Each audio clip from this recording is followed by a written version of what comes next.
Hi there, Tony Knight dog listener here, and this little film is about an interesting question I've got for you. Before Australia was discovered, what was the largest island on the planet? Now, if you're an Australian, you're going to say to me, "You great galah, it was always Australia, just hadn't been discovered yet." The same goes for Galileo, when he brought his findings to his peers and basically said, and I'm paraphrasing here, "You'll never guess what, guys, I've done some research and it turns out the Earth isn't the centre of the universe. It goes around the sun." Ah! What had it been doing all this time? It'd been going around the sun. The funny thing is his peers didn't look at his evidence and go, "Well, this is amazing stuff, Galileo. You're quite right, that makes complete sense. The evidence is here. You've advanced our knowledge of the universe hugely. Congratulations. Let us pat you on the back." And yet what's interesting about that is we know the truth now, because we can see it. We've got the technology to be able to explore our universe in ways that we never could before. But the Earth was always doing that. There was a time when people thought the Earth was flat. And then people discovered that it wasn't, it was a sphere. And you see that in so many pictures and photos, the space stations going around the Earth, Carl Sagan's Little Blue Dot, fantastic film from the 1970s.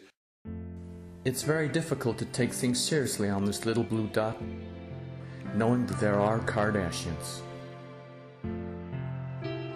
So what has this got to do with dogs? Well, I was thrown off of a chat room for dogs trainers not so long ago because I put a simple phrase. I put, "A good leader inspires trust, not fear."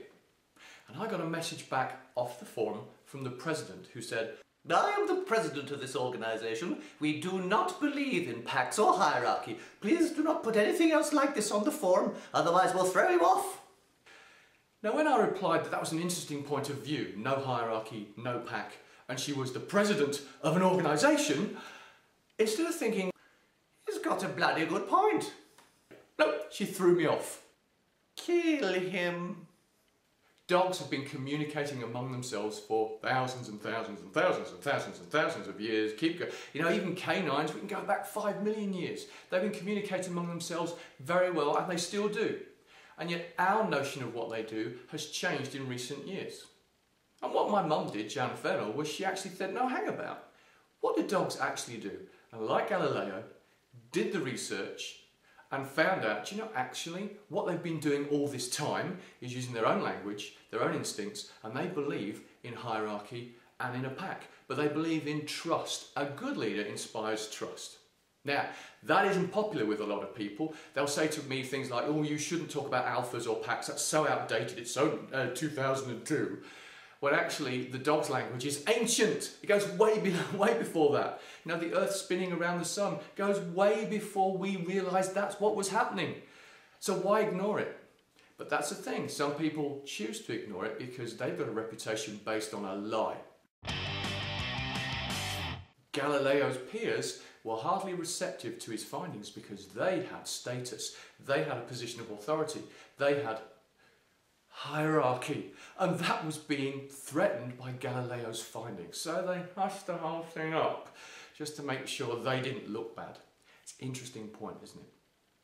The ironic thing about this is even today, with the knowledge that we've got, there's still a flat earth society. Did you know that? You can go online and look them up. There's still a group of people who, despite all the evidence, despite all the photos and the films and the facts, go, no, that's just a lie, it's propaganda, it's a conspiracy, I blame the FBI, something like that. So they still believe it's flat.